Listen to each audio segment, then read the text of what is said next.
The spacious waiting hall of the State Civil Service Commission was unusually quiet despite being filled with dozens of candidates.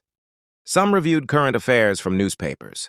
Others revised notes on public administration and constitutional law. While a few confidently discussed possible interview questions, everyone understood that months, and for many years of preparation, had led to this important day. Among the candidates sat 23-year-old Zara Ahmed. She wore a neatly pressed, cream-colored cotton suit and carried an old leather file that had belonged to her late father. Her shoes showed signs of wear and her folder had faded with age, but everything was clean and carefully arranged. Zara had prepared for this interview every evening after finishing her job as a library assistant, using borrowed books because she could not afford expensive coaching classes. As she quietly reviewed her notes, two candidates sitting nearby glanced in her direction. One smiled sarcastically. "She doesn't look like someone who'll clear the interview." Another laughed. "Maybe she spent more time saving money than preparing." A few people nearby smiled, but no one said anything. Zara heard every word. Instead of responding, she closed her notebook, took a slow breath, and reminded herself that today would be decided by her answers, not by anyone's opinion. A staff member soon appeared at the entrance.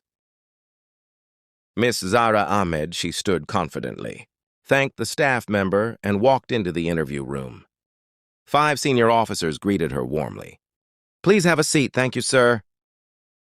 The chairperson looked through her application. "Miss Ahmed, why have you chosen the civil service?" Zara answered calmly.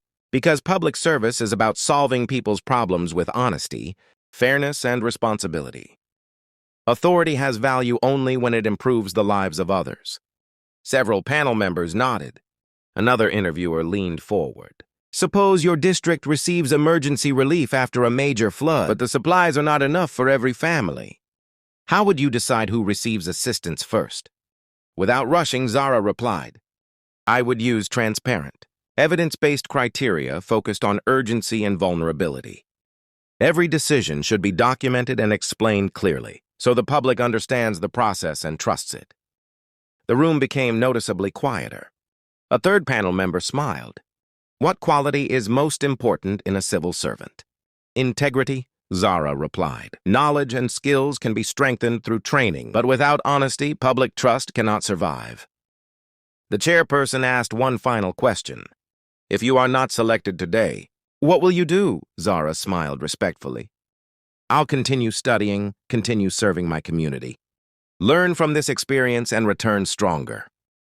A commitment to public service should never depend on one interview. For a few moments, the panel remained silent, before the chairperson closed her file with a smile. "Thank you, Miss Ahmed. We appreciate your thoughtful answers." When Zara returned to the waiting hall, the same candidates who had laughed earlier looked at her differently. She simply smiled and wished them good luck before leaving.